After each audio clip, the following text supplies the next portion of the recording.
Menemukan konsep teorema Pitagoras. Tujuan pembelajaran hari ini adalah yang pertama, siswa dapat mengidentifikasi segitiga siku-siku dalam konteks permasalahan nyata. Yang kedua, siswa memahami dan menjelaskan konsep teorema Pitagoras secara verbal dan visual. Yang ketiga, siswa dapat menerapkan teorema Pitagoras untuk menghitung panjang sisi miring dari segitiga siku-siku. Yang keempat, siswa mampu menyelesaikan masalah kontekstual dengan menggunakan teorema Pitagoras. Dan terakhir, siswa menunjukkan sikap kritis dan kolaboratif dalam berdiskusi dan memecahkan masalah matematika. Tasya, kamu tahu nggak? Aku tadi disuruh Pak Guru mengukur jarak dari satu sudut lapangan ke sudut seberangnya. Tapi aku nggak bawa meteran sepanjang itu. Mana lapangannya gede banget lagi. Wah, kamu dari sudut A ke sudut C ya? Itu kan serong, jadi gak bisa cuma jalan sepanjang sisi lapangan aja. Iya, jadi bingung. Kalau aku ngukur sisi panjang dan sisi lebarnya aja, bisa nggak sih langsung tahu jarak diagonalnya? Bisa banget, kamu bisa pakai teorema Pitagoras. Bayangin, lapangan itu persegi panjang. Kalau kamu tarik garis dari sudut A ke sudut C secara diagonal, itu kayak sisi miring segitiga siku-siku. Oh, jadi sisi panjang dan lebar lapangan itu sisi tegaknya, dan garis miringnya itu sisi miring. Tepat sekali. Nah, teorema Pitagoras itu bilang bahwa kuadrat sisi miring atau hipotenusa itu sama dengan jumlah kuadrat dua sisi lainnya. Jika sebuah segitiga memiliki sudut siku-siku, maka C kuadrat sama dengan A kuadrat ditambah B kuadrat, di mana C itu sisi miring atau hipotenusa, A dan B sama dengan dua sisi siku-sikunya. Wah, oke. Misalnya panjang lapangannya 30 meter dan lebarnya 40 meter, jadi diagonalnya. Kita hitung yuk. Nah, kita hitung rumus teorema Pitagoras kan C kuadrat sama dengan A kuadrat ditambah B kuadrat. Nah, kita masukkan nih A dan B nya. Misalnya A itu kan 30 meter, B nya itu 40 meter. Jadi C kuadrat sama dengan 30 kuadrat ditambah 40 kuadrat sama dengan 30 kuadrat kan 900, 40 kuadratnya 1600. Kita tambahkan 900 ditambah 1600 sama dengan 2500. Nah, kita cari C nya itu C kuadrat sama dengan 2500. Kedua ruas kita kalikan dengan akar. C kuadrat dikali akar itu jadi C. Nah, 2500 diakarkan. Jadi C sama dengan akar 2500. Akar dari 2500 itu kan 50. Nah, jadi panjang diagonal lapangannya itu 50 meter. Keren banget. Jadi tanpa ngukur langsung, aku tahu jaraknya 50 meter. Ini sih penyelamat banget kalau aku lupa bawa meteran. Itu dia kekuatan teorema Pitagoras, Put. Bisa bantu kita cari jarak yang nggak bisa langsung diukur. Tapi ingat ya, ini cuma berlaku untuk segitiga siku-siku. Nah, selanjutnya kita akan membuktikan rumus teorema Pitagoras. Dari mana sih asal C kuadrat sama dengan A kuadrat tambah B kuadrat itu? Mari kita buktikan.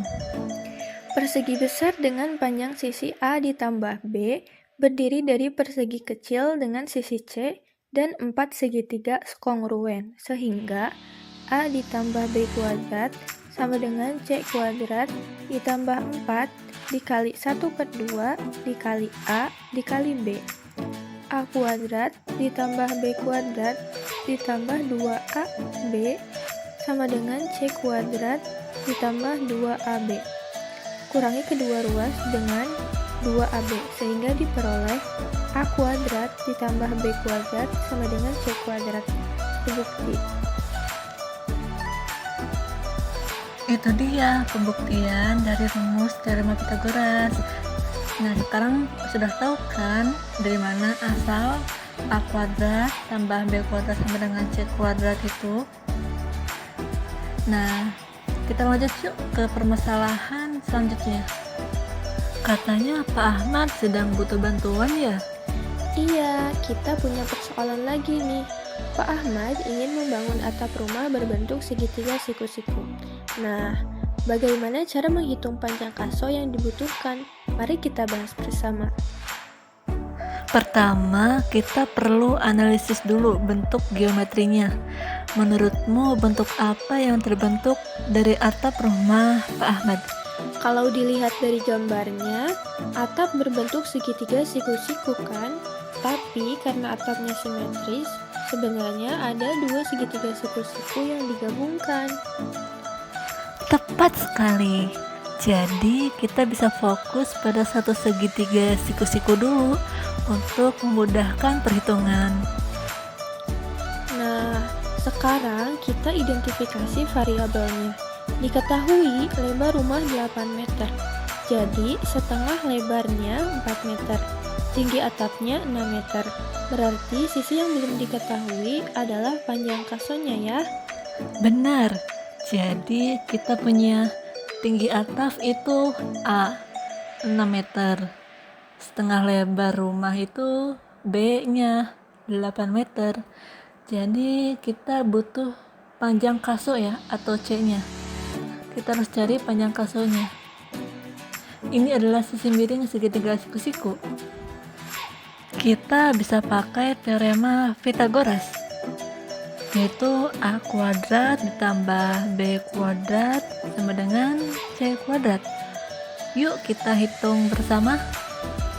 Oke, substitusi nilainya. 8 kuadrat ditambah 6 kuadrat sama dengan C kuadrat. 64 ditambah 36 sama dengan C kuadrat. 100 sama dengan C kuadrat. Akar C kuadrat sama dengan akar 100.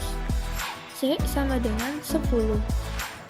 Nah, karena atapnya punya dua sisi nih, total panjang kaso yang dibutuhkan itu 2 dikali 10 meternya. Jadi 20 meter. Wah, berarti Pak Ahmad perlu beli kayu sekitar 20 meter. Hemat banget kan? Kalau tinggi atapnya diubah jadi 15 meter, kira-kira berapa panjang kasonya? Kita hitung lagi. 8 kuadrat ditambah 15 kuadrat sama dengan C kuadrat. 64 ditambah 225 sama dengan C kuadrat. 289 sama dengan C kuadrat. Akar C kuadrat sama dengan akar 289. C sama dengan 17. Nah, karena atapnya punya dua sisi, 17 kali 2 sama dengan 34 meter. Jadi totalnya 34 meter. Ternyata semakin tinggi atap, semakin panjang juga kayu yang dibutuhkan. Jadi Pak Ahmad harus pertimbangkan budget dan kenyamanan. Jadi hari ini kita belajar cara menghitung panjang kaso atap dengan teorema Pythagoras, mulai dari analisis bentuk, identifikasi variabel, sampai aplikasinya. Iya, matematika itu sangat berguna dalam kehidupan sehari-hari, terutama untuk perencanaan yang efisien.